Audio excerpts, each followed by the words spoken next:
당연한 사람.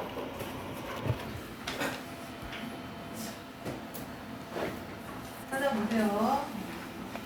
일단 하나는 글자가 하나 빠지게 발견이 됐어요. 사실 나는 발견 못했고, 우리 연일 학생이 글씨가 하나 빠졌어요. 그래갖고. 자, 이 5챕터는 크로마틴의 구조에 대한 얘기예요. 자, 앞에서 여러 번 이런저런 얘기들을 하면서 언급한 부분들이 많긴 하지만 그래도 다시 한번 정리하는 생각하고 봅시다. 자, 뭐죠 이거? 해. 이런 거 어떻게 찍죠? 이거? 전자현미경 사진이죠. 그래서 전자현미경 사진이고, 그 다음에 이거는 셀일까요? 템일까요?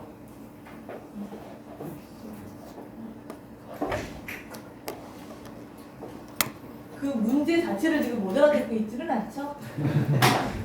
아까 12시 수업에 1학년 학생들 오늘 그거 했거든. 현미경 얘기하는 거 했었거든요. 템은 스캐닝 일렉트론 마이크로스코프이고, 템은 트랜스미션 일렉트론 마이크로스코프. 템은 스캐닝, 그러니까 바깥쪽의 모습 보는 거고, 템은 관통에서 보는 거니까 안쪽의 모습 보는 거죠. 얘는 템이죠. 전자현미경을 찍은 핵의 모습이에요. 자, 여기까지가 핵인 거고, 바깥은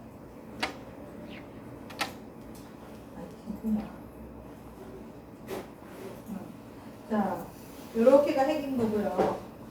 그 바깥은 세포질이겠죠. 자, 자세히 보면 이 핵이 까매서 진해서 눈에 잘 안 들어오긴 하지만 이런 것들, 이거 뭘까요? 이거 이런 거 이런 거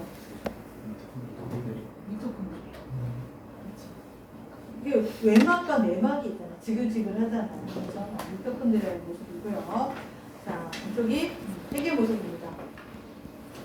자, 그리고 보면 핵의 가장자리 쪽이 진하고 안쪽은 밝은 부분들이 많아요.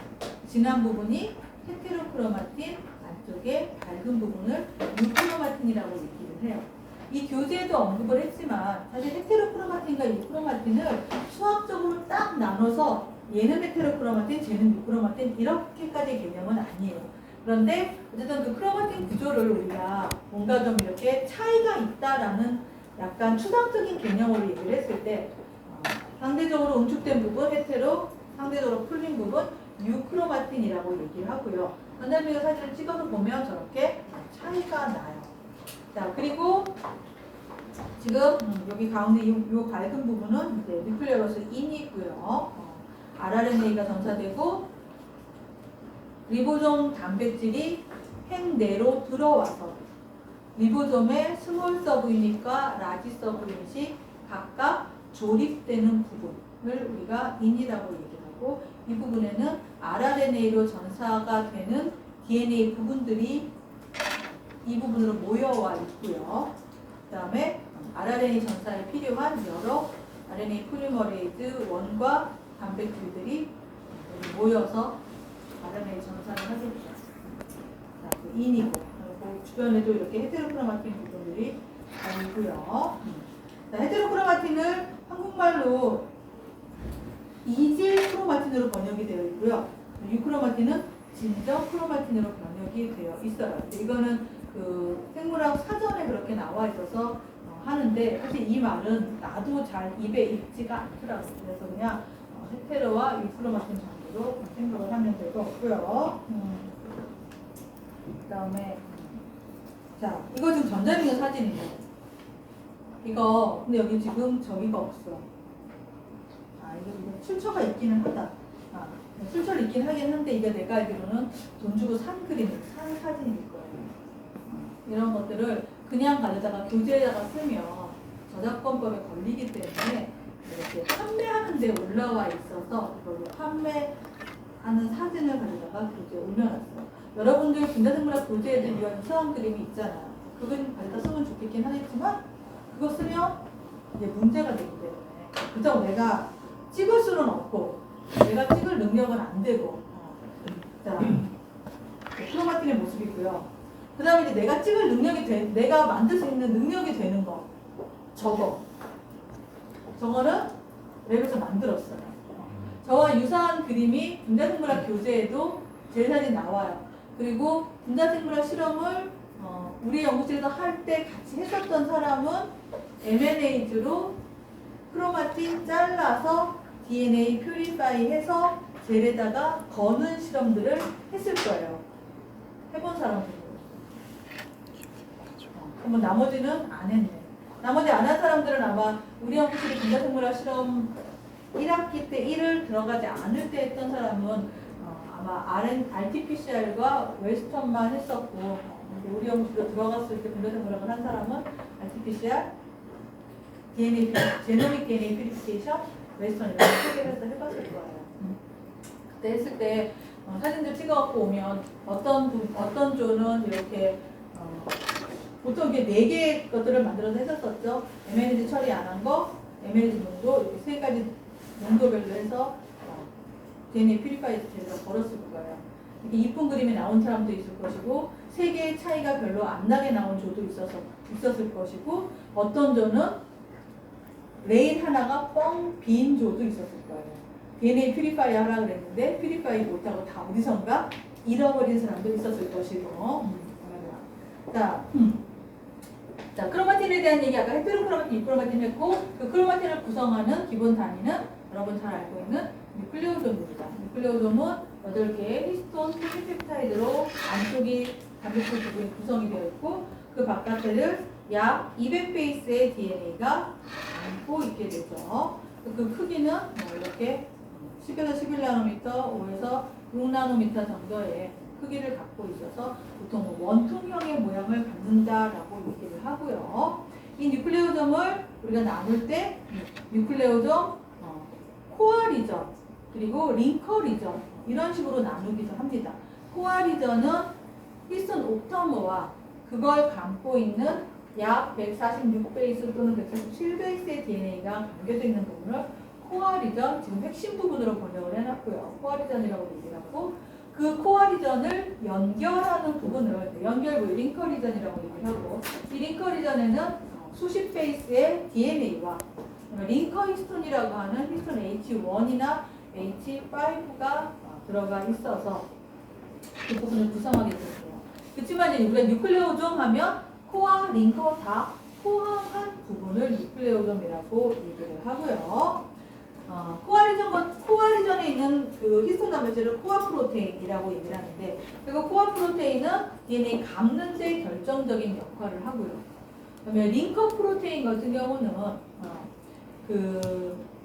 사실 뉴클레오점이 하나하나 코어 리전이 된 다음에 얘네들이 그냥 각자 떠도는 게 아니잖아요. 얘네들이 2차, 3차 구조를 형성하기 위해서 그 코어 리전 부분들이 서로 연결이 돼서 그 다음 구조를 만드는데 그때 링커 히스톤이 필요합니다. 보통 히스톤 H1 같은 경우는 이 코어 리전이 끝나는 부분에 이렇게 여기 결합되어 있는 단백질 이 결합을 해서 얘가 결합을 해야 뉴클레오점들이 모여서 만드는 크로마틴의 2차 구조, 보통 30나노미터 파이버라고 하는 그런 구조들이 형성이 가능해집니다.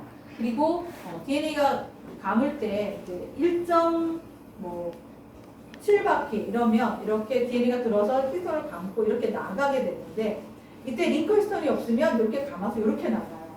근데 링커 히스톤이 있으면 이렇게 나가요. 그러면 DNA가 요만큼이 더 이렇게 모아져 있는 폴이 되게 되겠죠. 이 역할을 링커 히스톤이 담당하게 됩니다.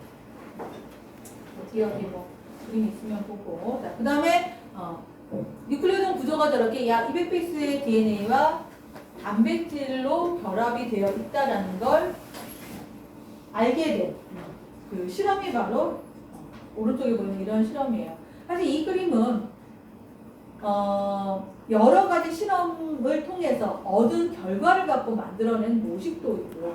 이 모식도가 처음부터 알려져 있던 건 아니었죠. 이 모식도를 만들어내기 위해서 다양한 실험을 했었는데 그 중에 가장 트레디셔널하고 오래된 실험이 바로 엔도뉴클레이즈를 가지고 크로마틴을 잘라보는 실험이었었어요.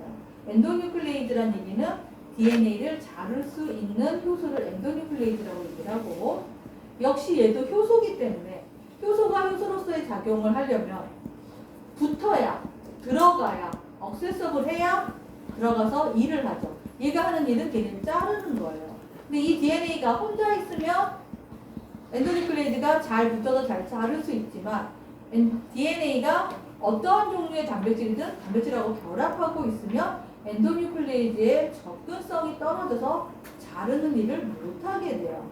그래서 이게 엔도뉴클레이드를 잘라봤더니 자르고 DNA를 퓨리파이해서 젤에다가 걸어봤더니 일정한 간격의 DNA 밴드가 나타나고 그 밴드의 간격은 약 200베이스였어요.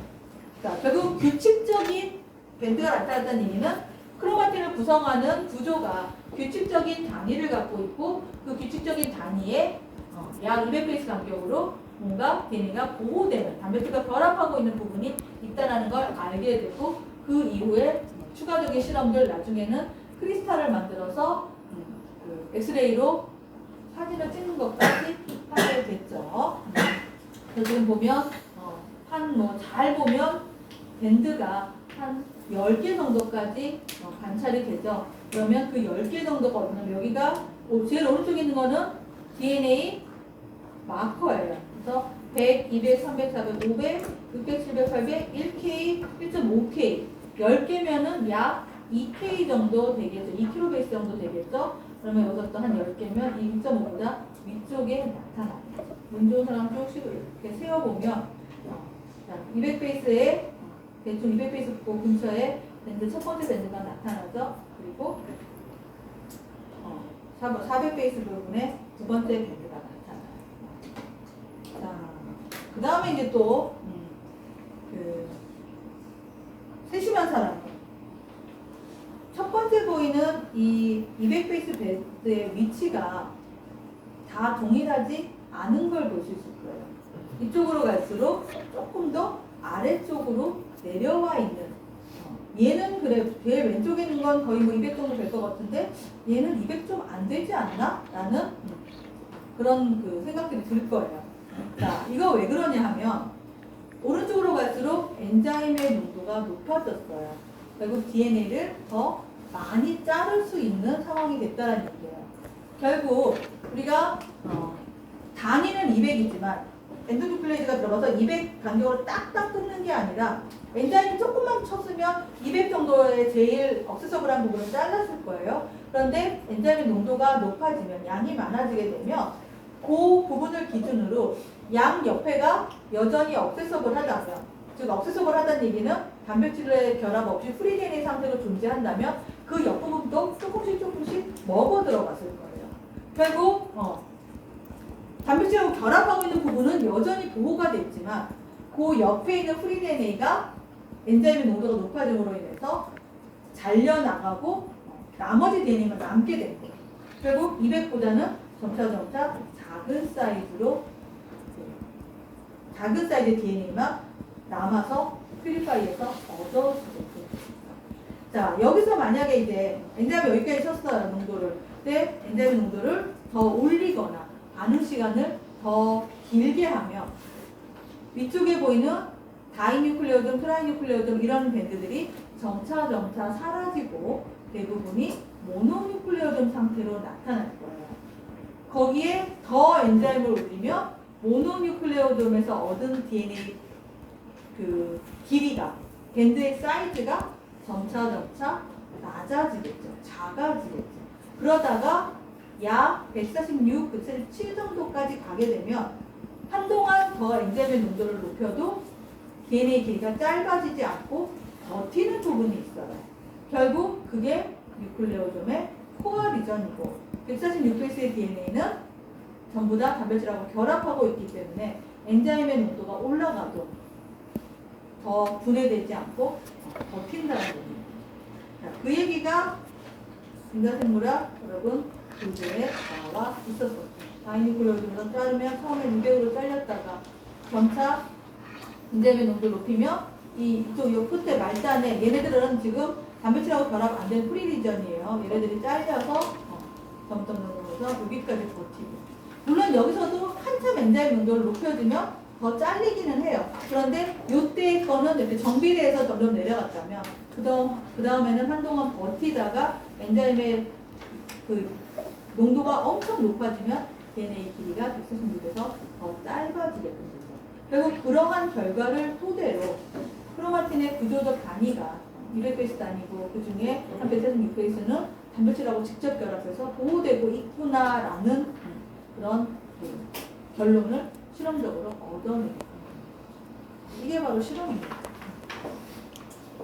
자, 사실 이 그림은 여러 번 학생들 수렴했던 것 중에 하나 가지고 우리가 쓰면 좋겠긴 하겠는데 여러 번 해보면 실제로 해보면 이렇게 밴드가 10개씩 잘 안 보이잖아요. 그래서 우리가 다시 잘 실험을 해서 그다음에 또 젤에다가도 또 여러 번 걸어서 예쁜 젤을 만들어서 그 젤에 사용을 했습니다. 이 정도면 이쁘죠? 그리고 엔자임 안 치면 DNA가 이렇게 나와요. 이게 제노믹 DNA예요. 유전체 전체의 DNA를 하나도 안 자른 제노믹 DNA를 뽑아낸 거예요. 굉장히 사이즈가 길죠. 결국 하나의 크로모솜에서 나온 DNA가 그대로 다 이렇게 들어가 있다고 합니다. 그다음에 뉴클레오돔의 크리스탈 구조. 우리 앞에 첫 시간에 설명할 때도 잠깐 나오셨어요. 이 그림이 같은 그림이에요. 이거는 지금 그 공식 여기 프로테인 데이터 뱅크에다가 이렇게 올려놨어요. 그래서 누구나 들어가서 접근해서 보고 수급할 수 있는 거기에 올라와 있는 뉴클레오돔의 크리스탈 구조이고요. 이걸 처음 밝혀낸 그 원본 그림은 이거예요. 1997년도 네이처 논문에 캐롤린 루거가 구조를 밝혀서 올렸던 그 사진이에요. 그래서 보면 여기 안쪽에 여기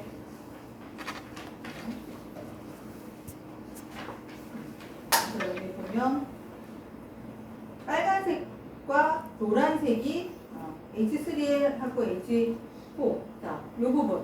여기 빨간색하고 노란색이 히스톤 H3와 H4여서 옥타머 중에 어떤 코어 부분을 형성하는 부분이고요. 여기에 2A, 2B, 지금 녹색과 파란색으로 되어 있는 이 분자들이 여기에 결합을 해서 히스톤 옥타머를 만들어내고 있습니다. 그리고 여기서도 보듯이 이렇게 폴리펩타이드의 양쪽 말단이 이렇게 뉴클레오돔의 바깥쪽으로 뻗어 있고요. 이 부분이 N터미널 부분이고 이 밖에 뻗어나와 있는 부분에서 어떠한 모디피케이션이 되냐에 따라서 이 뉴클레오돔의 구조라든지 기능이 달라지게끔 됩니다. 그래서 이 그림은 교재에다 쓸 수가 없으니까 이거는 데이터뱅크에서 얻어가지고 올려놓은 모습이고요. 자, 여기도 보면 이렇게 밖으로 이렇게 뻗어나와 있는 거 보이죠? 그 다음에 이제 자세한 구조는 그런 얘기도 교재에 나와 있어요. 자, 이거 보면, 이거 여러분 분자생물학 교재에 나오는 그림인데, 자, 테트라머를 형성할 때 보면, 3,4 다이머. 그러니까 원래 처음 만들 때 H3가 만들어지고 H4가 폴리펩타이드가 만들어지죠. 그러면 제일 먼저 하는 일이 H3는 H4와 또 하나 H3, 또 H4와 헤테로 다이머를 먼저 형성을 합니다. 그런 다음에 이 다이머가 샤페론 프로테인에 의해서 둘이 와서 만나요. 그래서 헤테로 테트라머가 돼요. 근데 이때 이제 둘이 어떻게 결합을 하냐를 봤더니 그림에 보는 것처럼 H3끼리 여기 H3, H4 헤테로다이머, H3, H4 헤테로다이머죠. 여기에 양쪽 다이머에 있는 H3가 결합을 해서 헤테로 테트라머를 형성을 하게 되고요. 그리고 H4의 능력이 아니라 H3의 결합을 통해서 헤테로 테트라머가 형성이 되고 그 다음에 여기에 H2A2B 헤테로다이머가 와서 붙어서 옥타머를 형성을 하게 되는데 이때도 보면은 어떻게 돼요? 여기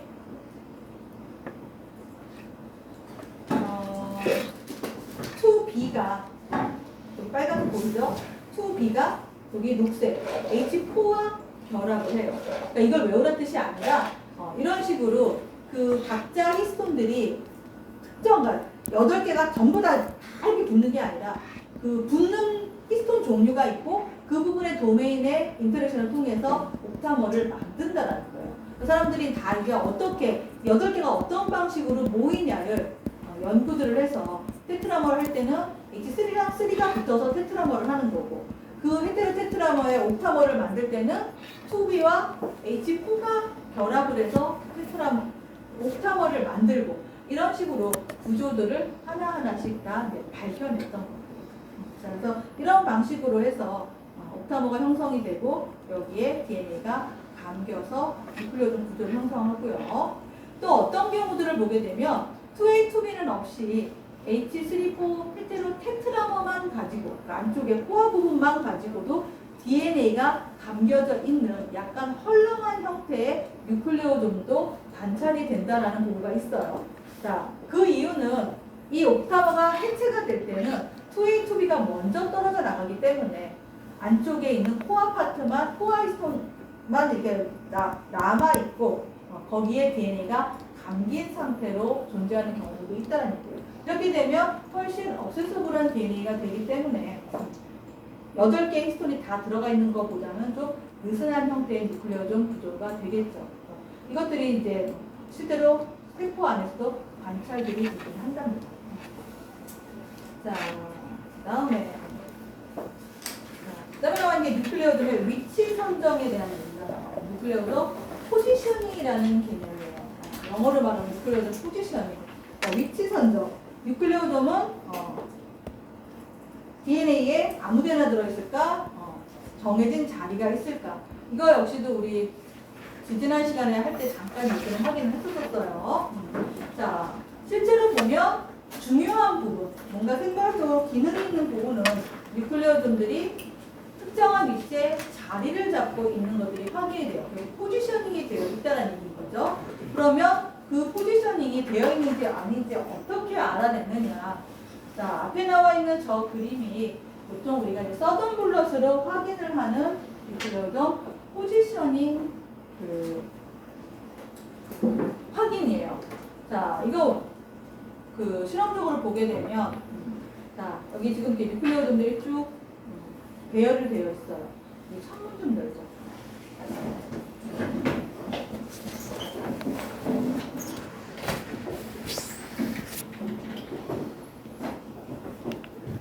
컴퓨터 앞에 끼고 있는 나만 자, 여기 보면 뉴클레오존이 하나, 둘, 셋, 넷, 5개가 있어요. 자, 인위적으로 인비보다 인비트로나 마찬가지긴 한데, 자, 어떤 한 1000배 정도 되는 DNA에 뉴클레오돔이 들어가 있어요. 5개가 들어가 있겠죠. 그러면 이 5개의 뉴클레오돔에 담겨있는 DNA 위치가 모든 세포에서 일정한지 아니면 세포마다 랜덤인지를 확인하는 방법으로 보는 것처럼 MNAG로 이 크로마틴을 뉴클레오돔 어레이를 처리를 해요. 그러면 링커 리전들이 잘리겠죠. 그러면 만약에 여기 1kb의 DNA가 그러면 200짜리 5조각이 나올 거예요.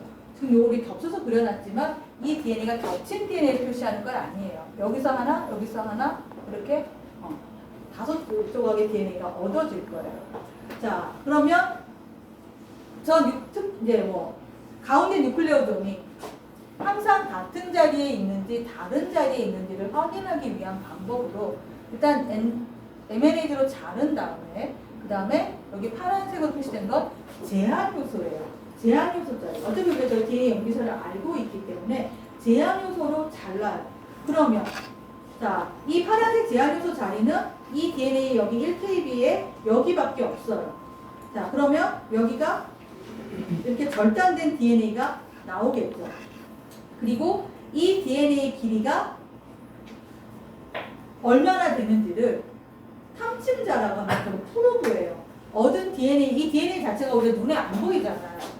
그러니까 이 DNA에 상호적으로 결합할 수 있는 짧은 DNA, 몇십 베이스 페어짜리 DNA를 만들었 다음에 이 DNA에다가 방사능을 붙이든 형광을 붙이든 어쨌든 마킹을 해가지고 DNA 그 베이스 페어링을 시킨 거예요. 그런 다음에 이걸 젤에다가 걸어서 보면 이렇게 밴드가 나오게 되겠죠. 이때 세포가 10개라면 10개의 세포에서 전부 다 이 제한유소 자리가 뉴클레오점의 같은 위치에 있다면 mRNA를 자르고 프로브로 마킹을 했을 때 이 DNA 길이가 동일할 거예요. 그런데 10개의 셀에서 뉴클레오점 위치가 다 랜덤하다면 얻어진 DNA 길이가 어떻게 되겠어요? 다 다르겠죠. 10개가 다 제각각이겠죠. 이해돼요? 그쵸? 자, 여기 빨간색으로 표시가, 요 파란색 제한요소고 요게 프로브예요. 자, 요 자리는 이 염기서열은 어디에 가든 똑같은 염기서열인 거예요. 제한요소를 따르면 여기가 다 잘려질 거예요. 근데 그 전에 이미 MNAG를 한번 잘랐어요. 링커리전으로 잘랐단 말이야. 이게 뉴클레오즘이 이렇게 왔다 갔다 하면 링커리전의 위치가 다 달라질 것이고 항상 고정이 되어 있으면 링커리전의 염기서열도 고정이 되어 있을 거란 말이에요. 그래서 MNAG를 자르고 중간에 한번 제한요소를 더 자르는 거예요. 그랬을 때 동일한 길이의 DNA가 얻어진다면 항상 뉴클레오점이 고잡이 있다는 얘기입니다. 자, 실제로 실험을 해보면 프로모터 부분이라든지 트랜스크립션 스타트 사이트라든지 인핸서라든지 인슐레이터라든지 뭔가 중요한 부분들은 저렇게 일정한 길이의 DNA가 얻어져요. 그리고 포지셔닝이 되어 있다는 거죠. 근데 그렇지 않으면 이 DNA 길이가 세포를 10개 갖고 있으면 여기 밴드가 10개가 생기는 거고 세포를 10개 갖고 있으면 10,000개의 DNA가 밴드가 얻어지다 보면 그 부분이 이렇게 번져서 스미어해서 보이게 되죠. 그러면 포지셔닝이 안 돼 있다는 거죠. 일반적으로 진이 아닌 부분이라든지 리피티드 시퀀스라든지 이런 부분들은 스미어하게 나와요. 뉴클레오점 포지셔닝이 안 되어 있다는 거죠. 자, 처음에 굉장히 오랫동안 이 뉴클레오점이 포지셔닝이 되어 있을까 안 되어 있을까에 대한 연구들을 많이 해줬었어요. 그런데 이제 초반에는 아주 옛날에는 포지셔닝이 되어 있다라는 그 얘기가 더 우세했었어요. 왜냐하면 이게 아무데나 랜덤하게 있다. 이슈가 안 되잖아. 뭔가 정해져 있다. 그래야 뭔가 스토리가 되잖아. 그래서 살짝 이제 정해져 있는 거 쪽에 포커스를 많이 맞췄었어요. 그러면서 이제 엽기설 분석을 많이 했었어요. 이게 AT가 많으면 뭐 포지셔닝이 되어 있다라든지 GC가 많으면 포지셔닝이 되어 있다라든지 아니면 뭔가 어떤 일정한 간격으로 AT와 GC가 반복적으로 나타나는지 등등등 여러 가지가 나왔었는데 초창기에는 이게 이렇게 그 AT에 이게 그러니까 DNA가 나선형으로 돌잖아요. 10베이스 간격으로 나선형으로 도는데 이때 AT의 위치가 이 나선형 도는 거하고 관련이 있어서 뭐 AT가 많으면 뉴클레오점 포지셔닝이 잘 되고 GC가 많으면 안 되고 이런 얘기가 좀 있었긴 했는데 지금에 와서는 전체적으로 그 부분에 제놈상의 그 부분의 위치가 이게 쥐의 전사 시작 부위라든지 인해서라든지 이런 부분이 더 포지셔닝이 되어 있고 그렇지 않은 부분은 포지셔닝이 안 되어 있다는 게 더 일반적인 가설로 일반적인 그 정설로 받아들여지고 있습니다. 자, 어쨌든 뉴클레오점이 포지셔닝이 되어 있는 부분들이 존재하고 이걸 확인하는 방법은 서던 블럿이라는 방법으로 확인을 한다. 자, 서던 블럿이라는 얘기는 뭐냐면 자, DNA를 이렇게 하고 DNA를 얻었어요. 얻은 DNA를 아가르셀에다가 내려요. 근데 아가르셀에다 내려봐야 DNA는 DNA일 뿐 내 눈으로 보이지 않잖아요. 즉 내가 원하는 부분의 DNA를 보기 위해서 짧은 조각의 DNA를 따로 만들어서 거기에다가 보통 예전에 트레디셔널한 방법은 P32 방사능을 마킹을 해서 하이브리다이제이션 시켜요. 물론 이게 지금 더블 스탠드 DNA이긴 하지만 이 DNA를 젤에다 건 다음에 그 멤브레인에다가 웨스턴하듯이 트랜스퍼를 하고 DNA가 들어있는 멤브레인을 고농도의 소금물에다가 넣게 되면 더블 스탠드 DNA가 어떻게 돼요? 디네이처가 돼요. 그래서 단일 가닥의 DNA로 바뀌게끔 돼요. 그 다음에 여기에다가 단일 가닥의 방사능으로 표시된 프로브를 붙이게끔 되면 베이스 페어링이 염기서열이 짝이 맞으면 거의 붙게끔 돼요. 그리고 안 맞으면 이제 못 붙는 거고 붙은 부분만 나중에 이 방사능을 디텍션하면 이렇게 밴드 형태로 나타나게끔 돼요. 그래서 저 방법을 우리가 서던 블러시라고 얘기를 하고, 서던 블러시는 이유는 저 방법을 개발한 사람의 이름이 성이 뭐뭐뭐 서던이었었어요. 앞에 나도 기억이 안 나. 그래서 이제 서던이라는 사람이 개발한 방법이다. 블러치라고 얘기하고, 블러팅이라는 얘기는 뭐랑 뭐랑 이렇게 붙은 거.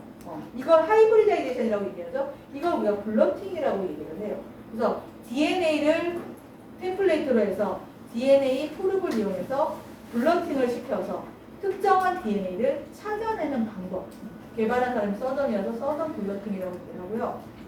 이거 유산한 방법으로 대상 DNA가 RNA며 노던 블러시라고 얘기를 해요.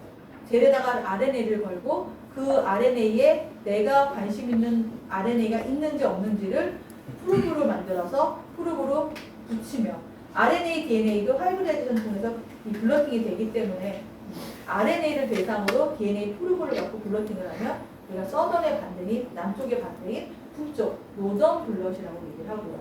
그 다음에 단백질을 대상으로 항체를 이용해서 그 단백질을 잡아내게 되면 서던, 노던 다 썼으니까 웨스턴이라고 얘기를 하는 거예요. 그 다음에 이스턴 블러시라는 말은 거의 안 쓰는 거거든요. 아마 그게 무슨 방법이 있는 걸로 내가 알고 있긴 하는데, 그래서 서던, 노던, 웨스턴이라고 얘기를 하고, 그 시작은 DNA를 타겟으로 DNA 프로브를 이용해서 붙이는 방법을 개발한 서던에 의해서 서던 블러시라는 붙였어요. 자, 근데 이게 지금 요즘엔 많이 안 쓰는 게 아까 내가 말했듯이 방사능을 이용한다고 했잖아요. 예전에는 다른 기술이 없었어요. 그래서 DNA에 대한 어떤 연구를 할 때 이 서던 블록 방법들을 많이 썼었어요. 그래서 나도 박사 때 엄청난 양의 P32 피폭을 많이 받으면서 실험을 했어요. 근데 안 할 수가 없는 게 물론 약간의 이런 그 쉴드도 하고 하기는 하지만 이게 만약에 뭐 어떤 고온이다 이러면 내가 딱 맞으면 뜨거워. 이게 피하게 되잖아. 뭐 화상을 입기 전까지 입지 않도록 뭐가 노력을 하잖아요. 근데 P32 같은 경우는 이 방사능 노출은 직접적으로 나한테 어떤 피해가 안 와요. 그리고 우리가 무슨 일을 뭔가 목표를 갖고 할 때는 열심히 하고 싶잖아. 잘하고 싶잖아. 그까지 뭐 방사능 좀 맞으면 어때? 결과만 잘 나오면 최고지 해서 요새 이렇게 쉴드 치고 일하기 되게 힘들잖아요. 그럼 막 쉴드 쳐버리고 그냥 일도 하고 많이 그렇게 했었었는데 지금은 이제 세상이 좋아져서 방사능 보통 안 쓰고 저기 프루브에다가 P32 대신에 형광을 많이 붙이죠. 그래서 형광 디텍션 하는 방법들을 많이 사용합니다. 그다음에 또 여러분이 아가씨 제일 볼 때 어떻게 써요? UV판에다가 놓고 그 에실브로마이드 염색된 아가씨 제일 보잖아요. 그거 할 때 어떻게 해요? 그 뭔가 가리고 스위치 켜서 사진 찍고 하잖아요. 근데 그거 안 가리면 어떻게 될까요? 꼭 가리라 그러고 이렇게 위험하다라고 얘기를 하잖아요.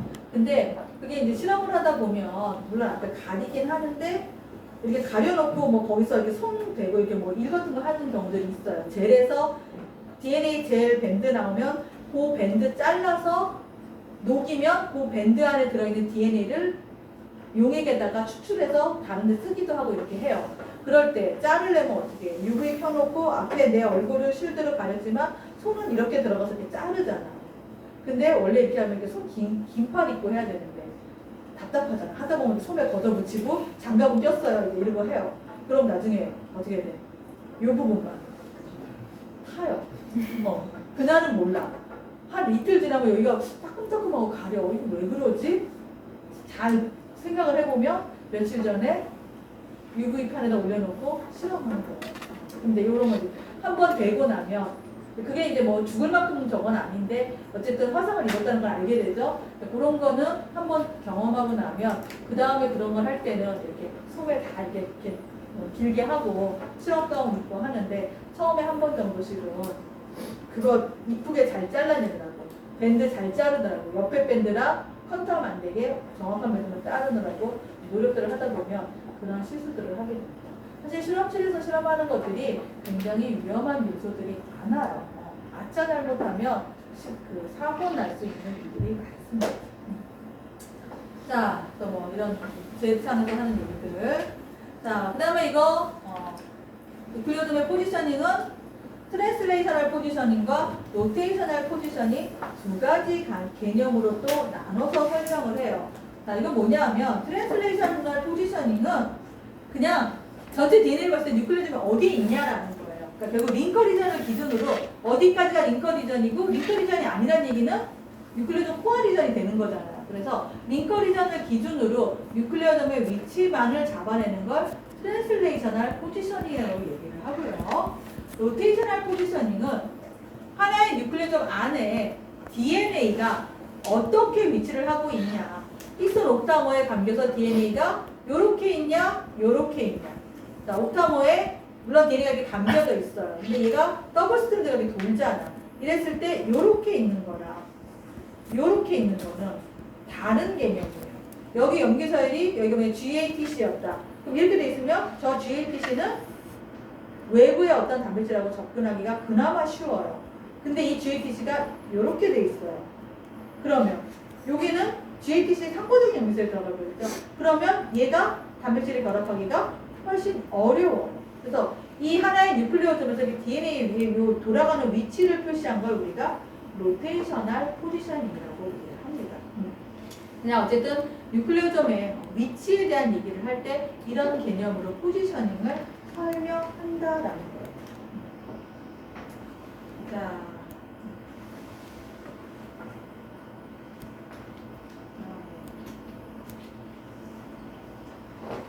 크로마틴의 구조는 DNA부터 크로모점까지 나름 단계별로 얘기를 하기도 해요. 자, 이중나선 DNA 구조 약 2나노미터 폭의 DNA이고요. 얘네들이 히스톤과 감겨서 약 10나노미터의 그 뉴클레오점 어레이를 형성을 하게 돼요. 그러면 우리가 이걸 크로마틴의 1차 구조라고 얘기를 하고요. 이 1차 구조가 한 단계 더 꼬이거나 뭐 응축이 돼서 만들어진 구조를 크로마틴의 2차 구조라고 얘기를 하고, 이 2차 구조의 폭은 약 30나노미터, 25에서 30나노미터 정도로 측정이 됩니다. 그렇게 되면 보는 것처럼 DNA를 앞에 1차 구조에서는 5배에서 10배, 2차 구조는 4, 50배 정도까지 응축을 하게 되고, 이 다음에도 더 높은 단계의 응축 과정이 있기는 한데 이건 잘 몰라요. 확인이 안 돼요. 근데 뭔가 더 응축이 돼서 최종적으로 우리가 눈에 보이는 건 이 크로모점이 보이게끔. 크로모점은 광학현미경으로도 관찰이 되죠. 여러분들 1학년 때 생명과학 실험에서 양파 세포에서 크로모점들 다 봤었었죠? 그게 바로 이때 모습으로 되는 거죠. 자, 저런 그림은 이런 그림으로부터 만들어져 왔어요. 자, 이거 여러분들 분자생물학 교재에 있는 건데, 오른쪽은 뉴클레오점 배열인 거죠. 구슬목걸이. 교재에서 콩이라고 얘기했었던 장면이죠. 나중에 그 교수님을 만나면 내가 물어볼 거예요. 뉴클레오점 왜 콩으로 번역했어요? 자, 구슬목걸이로 되어 있고요. 자, 핵을 터뜨려서 크로마틴을 저농도, 그러니까 그 낮은 이온 농도의 크로마틴을 풀게 되면 현미경 사진으로 이런 사진들이 보여요.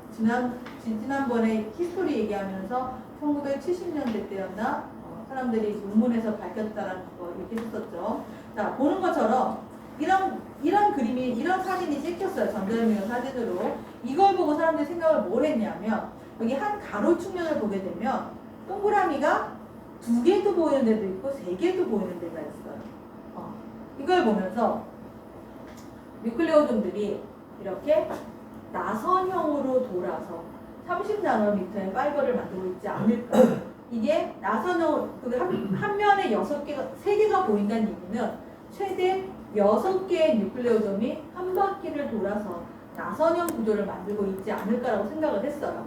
자, 이렇게 생각한 이유 중에 또 하나가 뭐냐면, 그 바이러스들 보면, 바이러스 중에 이제 그 막대형 바이러스를 보면, 그 세균 감염하는 바이러스 중에 안쪽에 유전물질이 들어있고 이렇게 캡시드 단백질이 나선형으로 이렇게 돌아서 바이러스를 만드는 것들이 있어요. 이런 구조들을 봤을 때 뭔가 이 단백질 덩어리들이 나선형으로 돌아서 입체 구조를 만들지 않았을까라고 생각을 하게 되고, 그래서 이제 2차 구조를 30나노미터의 그 프로틴 구조는 뉴클레오점들이 보통 6개가 한 바퀴를 도는 나선형 구조로 만든다라고 생각을 했었었어요. 그래서 2차 구조 아까 앞에 봤던 여기에도 나선형 구조로 한동안 되게 오랫동안 그 사람들이 그 생각을 했었었죠. 그런데 자, 이게 지금 나선형 구조예요. 그런데 이 나선형 구조를 만들어내기 위해서 사람들이 reconstituted nucleosome, 즉 살아있는 세포에서 뉴클레오즘을 꺼낸 게 아니라 DNA와 히스톤 단백질을 각자 만든 다음에 용액에다가 넣어주고, 그 세포 안에 존재하는 어떤 그 용액 환경을 만들어주고, 히스톤과 DNA가 결합해서 뉴클레오점 구조를 만들어서 뉴클레오점 배열을 만들게끔 사람들이 실험을 해봤어요. 그리고 이때도 이 뉴클레오점들이 나선형 구조를 만들어내는지 그랬는데, 실험에서 얻어진 증거들을 보게 되면, 전자미가 사진을 보게 되면 전부 다 이런 모습이 보이게 됩니다. 이거 뭐냐면 얘는 지그재그예요. 가운데를 기준으로 이쪽 뉴클레오점 하나, 이쪽 뉴클레오점 하나 이렇게 왔다 갔다 지그재그 모양의 그 결과들이 얻어지게 됩니다. 자, 그 얻어진 걸 보여주는 논문에 나와 있는 전자현미경 사진이에요. 자, 보게 되면 자, 뭐 이런 언제 투명한가요? 자, 이 사진 보게 되면 여기 동그라미가 하나, 둘, 뭐 셋, 넷, 5개 위쪽에, 아래쪽에 동그라미 뭐 한 4-5개 정도 보이죠.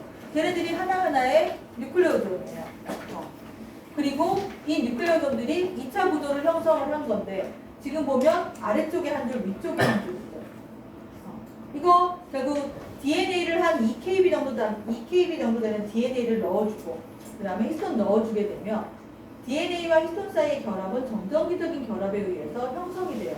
그래서 뉴클레오점 구조를 만들어줘요. 특별히 뭘 안 해도 그 용액의 이온 농도만 적당히 맞춰주면은 뉴클레오점 구조를 형성하게 되고요. 그 다음에 조금 더 이온 농도를 높여주게끔 되면 그 다음 단계의 구조를 형성하는데, 형성시키고 나서 전자미경 사진을 찍어봤더니 저런 식의 이쪽에 한 줄, 저쪽에 한 줄. DNA는 끊어진 게 아니라 연결된 거니까 결국 왔다 갔다 지그재그 형태의 어떤 그 구조를 만든다라고 생각을 하게 된 거죠. 그리고 얘네들의 폭을 재보면은 약 25에서 30 나노미터 정도의 폭이 만들어지겠습니다. 그래서 처음에는 이렇게 그 해리스 구조라고 2차 구조를 생각을 했었지만, 최근에 와서는 해리스보다는 이렇게 지그재그 형태의 2차 구조를 갖는 거라고 하는 의견들이 더 많습니다. 자, 여기 있는 이 전자유미경 사진들 전부 다 이렇게 그 인위적으로 만들어내니까, 살아있는 세포가 아니라 인위적인 환경에서 제조합된 뉴클레오좀들을 갖고 만든 크로마틴 2차 구조예요. 여기도 보면 이렇게 동그라미가 보이고 그 DNA들이 왔다 갔다 하는 이런 것들이 보이게 되죠. 또 이런 시험들을 할 때는 약 200페이지 단위로 동일한 염기설들을 이렇게 반복되게끔 DNA를 만들어서 그 다음에 그거와 히스톤을 넣어주게끔 되면 그 단위별로 이렇게 히스톤이 들어가서 뉴클레오점 구조를 만들어서 처음에는 구슬 목걸이를 만들고, 그 다음에 그 구슬 목걸이들이 그 다음 단계에 저런 구슬들을 만들게 됩니다. 자, 이런 식으로 전자유미경 사진 찍어서 이거 2004년도에 나와 있는 논문에서 이 그림을 가져다가 만들어냅니다. 자, 뉴클레오점 2차 구조는 이제 뭐 저런 것일 것이다. 그래서 보는 것처럼 이렇게 해리스 모양, 그리고 지그재그 모양의 구조들이 만들어질 수 있을 것이고요. 자, 그 다음에 교재에는 안 나와 있죠. 이런 그림들이. 자, 이런 그림은 이게 다 지금 다 논문에 나와 있는 그림이라 이걸 따다가 교재에 넣을 수가 없어서 그냥 이렇게 따로 보여줍니다. 자, 뉴클레오점 배열. 여기 나와 있는 이거 보면 구슬 목걸이에요. 그죠? 구슬 목걸이에 일단 그 용액의 소금의 농도를 높여주게끔 되면 이렇게 뭉치게끔 돼요. 옆에 있는 것처럼. 그런데 이때 이 뭉치는 걸 더 잘 뭉치게 하거나 덜 뭉치게 하는 요소들에 대한 얘기예요. 자, 대표적으로 아까 H1. 자, 이 상황은 포화히스톤만 넣었어요. 링커히스톤이 안 들어가 있는 상황이에요. 이때 여기 같은 조건에 링커히스톤을 집어넣으면 어떤 일이 벌어지나 하고 전자기전 사진을 찍어봤어요.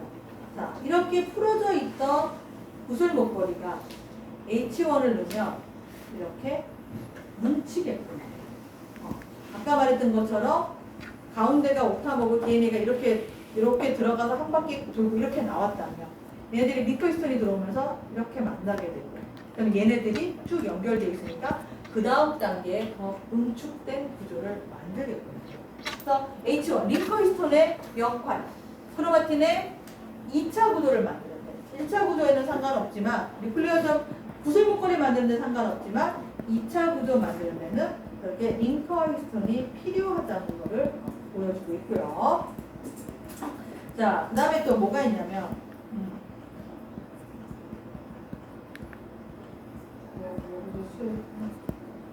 자, 얘는 뭐냐면은 히스톤 이넥티브한 히스톤 메틸레이션을 시켜주는 효소예요. 즉 여기는 히스톤에 아무런 모디피케이션이 안 되어 있어요. 근데 여기다가 이넥티브한 모디피케이션을 추가해 준 거예요. 그러고 난 다음에 봤더니 이게 돼요. 뭉치게 돼서 결국 이넥티브한 히스톤 모디피케이션이 뉴클리오돔의 2차 구조 형성을 더 잘 시켜줘요. 그러니까 같은 DNA 여기서 같은 히스톤인데 히스톤에 어떤 모디피케이션이 돼 있냐에 따라서 이넥티브한 구조를 만들어내는 거예요. 자, 여기 PRC1. 이거 뭐죠? PRC1? 올려줄게. 이거 여기 있어요. 여기. 이 컴퓨터 거기에 올려놔져 있어요. 자, PRC1 뭘까요? 뭐죠? PRC1? 분자생물학 시간에 배웠는 거. PRC1. 폴리콤 그룹 컴플렉스. 그죠? 폴리콤 트라이소록스에서 에피제네틱 챕터에 한 챕터 나왔었어요. 폴리콤 그룹 컴플렉스에 PRC1, PRC2, 그 다음에 효모에 한해서는 또 한 종류가 존재해요. 어쨌든 폴리콤 그룹 컴플렉스예요. 폴리콤 그룹 컴플렉스에 여러 가지 역할이 있지만 그중에 가장 중요한 역할이 히스톤 H3 27번의 메틸레이션을 시켜주는 역할이에요.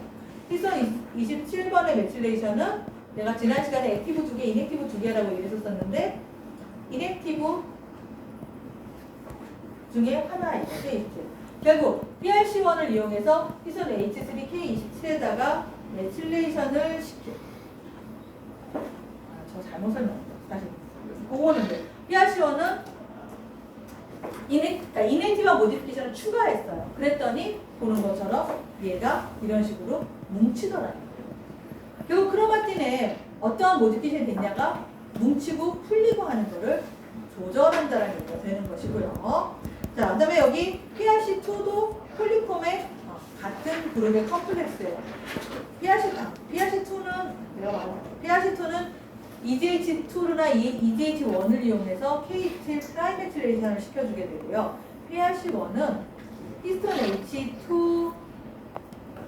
H2A의 유비키티네이션을 통해서 이넥티브한 모디피케이션을 시키고 어쨌든 얘도 이넥티브한 모디피케이션을 시켜주는 폴리콤 그룹 컴플렉스인데 자, 이넥티브한 모디피케이션이 되면 이렇게 응축이 되겠습니다. 자, 아래쪽에 같은 경우는 MECP2는 DNA 메틸레이션 관련되어 있는 단백질이에요. 즉, 이 부분에 DNA가 메틸레이션이 있다는 얘기입니다. 염기살은 같지만 DNA 메틸레이션만 된 이유로 이렇게 응축이 들어가게 됩니다. 자, 그 다음에 이거 같은 경우도 H3K4의 메틸레이션, 이넥티브한 메틸레이션. 이니티브한 변형 때문에 이렇게 응축이 됩니다. 이렇게 링커 히스톤이나 DNA 모디피케이션이나 히스톤 모디피케이션에 의해서 같은 DNA 염기서열, 같은 히스톤이라도 크로마틴 구조가 이렇게 풀어져 있을 수도 이렇게 응축이 될 수도 있다라는 거죠. 응축이 돼서 결국 아까 30나노미터에 해당하는 2차 구조. 여러 가지를 봤을 때 이거보다는 지그재그로 많이 보이기는 해요. 근데 또 이제 한쪽에서는 헤릭스로 보이는 구조는 살아있는 세포에서 얻은 크로마틴으로부터 얻은 구조이고, 얘는 살아있는 세포가 아니라 인위적으로 재조합된 뉴클레오점을 갖고 만든 구조이기 때문에 얘가 살아있는 세포의 구조랑 동일하다라고 볼 수 없다라고 또 얘기를 하긴 해요. 그런데 현재로서는 다른 대안이 없어요. 그러니까 실험을 연구하기 위한 다른 대안이 없으니까 양쪽 다 헤릭스는 헤릭스대로, 그리고 재조합을 통해서 얻어진 30나노미터, 25나노미터 파이버의 구조는 그 구조대로 받아들여지고 있어요. 근데 여기서 중요한 건 뭐냐면 이게 헤릭스든 지그재그들이 중요한 게 아니라 뭔가 정해진 구조를 만든다라는 거예요. 즉 DNA와 히스톤을 감관했을 때 이 뉴클레오점들이 그 다음 단계로 응축이 되기 위해서 아무렇게나 꾸겨져 들어가는 게 아니라 뭔가 규칙적인 패턴을 갖고 헤릭스든 지그재그든 규칙적인 방식으로 그 다음 단계의 구조를 만들어서 크로모좀의 일부분으로 들어간다라는 거예요. 그래서 크로마틴의 구조는 규칙성을 갖고 형성을 하게 되고 DNA와 히스톤 단백질이 기본이긴 하지만 그 DNA에 어떤 모디피케이션이 되어 있냐, 그 히스톤에 어떤 모디피케이션이 되어 있냐, 그리고 링커 히스톤이 있냐 없냐에 따라서 크로마틴의 더 응축된 한 단계 높은 2차 구조를 형성하냐 못하냐가 결정된다는 거예요. 자, 이런 식의 이런 현미경 사진들을 제작 DNA 만들어서 응축해서 사진을 찍어서를 올리기도 했답니다. 자, 그 다음에 나와 있는 거. 이거는 라이트 마이크로스코프예요. 광학 현미경 사진입니다. 자, 여기는 이 사진 여러분들 1학년 때 양파뿌리에서 봤던 것들하고 비슷하죠? 까만 건 백그라운드고 하얀 건 DNA죠. 크로마틴이죠. 자, A번 같은 경우는 아직 핵막이군요. 핵의 모습이 보여요. 그리고 이제 이게 세포 분열기 G1, S, G2, M기에서 자, 여기만 해도 아직 G2기 정도 되는 거죠. G2기에서 M기로 들어가겠군요. M기는 세포 분열기를 우리가 M기라고 얘기를 하죠. 마이토시스. M기는 전기, 중기, 후기, 말기로 크로모좀의 형성 여부, 방추사의 결합 여부 등에 따라서 나누게끔 돼요. 자, 지금 여기서는 이제 M기로 들어가서 점차 크로모좀이 만들어지는 단계를 시기별로 전자현미경으로 찍어서 나타내는 모습이에요. 자, 선명했었던 핵막이 없어지고 있죠. 그리고 뭔가 DNA들이 점점 더 뭉치면서 여기서 보면 이게 결국 가장자리 밝은 부분이 헤테로크로마틴이잖아요. 뭉쳐있는 부분이잖아요. 여기 까만 부분에는 DNA가 없는 게 아니라 상대적으로 풀어져 있어서 까맣게 보인 거예요. 결국 크로모좀이 된다는 얘기는 까만 부분도 점차 뭉쳐서 하얗게 보이게끔 변한다는 얘기예요. 자, 점차 하얀색들이 보여지게끔 되죠. 시간별로 쭉 가서 이쯤 되면 뭔가 이제 덩어리들이 보이게 되죠. 쭉 가서 마지막에 이쯤 되면 이제 완벽한 분열기에 전기가 되죠. 조금 있으면 얘네들이 어떻게 되겠어요? 가운데로 모여서 우리가 접도판에 배열이 된다라고 얘기하는 접도판에 배열이 되고 방추사가 붙어서 염색체를 자매염색 분체로 나눠서 양쪽으로 끌고 가서 세포 분열을 하게 됩니다. 그게 끝나면 다시 크로모좀은 크로마틴의 형태로 약간 풀어진 상태가 되게 되고요. 책에 보면 그런 얘기도 나와요. 헤테로크로마틴의 응축된 정도 부분은 여기 지금 이렇게 하얗게 보이는 이런 헤테로크로마틴 부분의 응축 정도는 염색체 여기 염색체의 응축 정도와 비슷한 것 같고 나머지 유크로마틴 부분만 좀 풀어져서 지원에서 짙기 때문에 존재를 한다. 그리고 센트로미어나 텔로미어와 같이 유전자가 없는 부분들은 거의 염색체 정도의 응축 정도를 유지하면서 헤테로크로마틴의 형태로 세포 주기 동안에 유지가 된다라는 보고들이 있습니다. 자, 광학顕微鏡으로 찍은 염색체의 모습이고요. 이거는 전자유리형으로 찍어놓은 염색체의 모습이에요. 자, 마찬가지로 핵의 모습이고요. 그 다음에 점차 흑막이 희미해지면서 염색체들이 이렇게 나타나게 됩니다. 점차 뭉쳐서 중기로 가기 직전에 염색체의 모습이 보이는 크로마틴에서 크로모종으로 가는 모습이에요. 자, 여기까지가 자, 일단 크로마틴의 구조에 대한 얘기예요. 자, 여기까지 한 것 중에 마지막 하나는 지금 히스톤 변이체 얘기인데 이거는 다음 시간에 뭔가 조금 더 얘기를 하면서 하도록 하고 질문 있으면 하세요.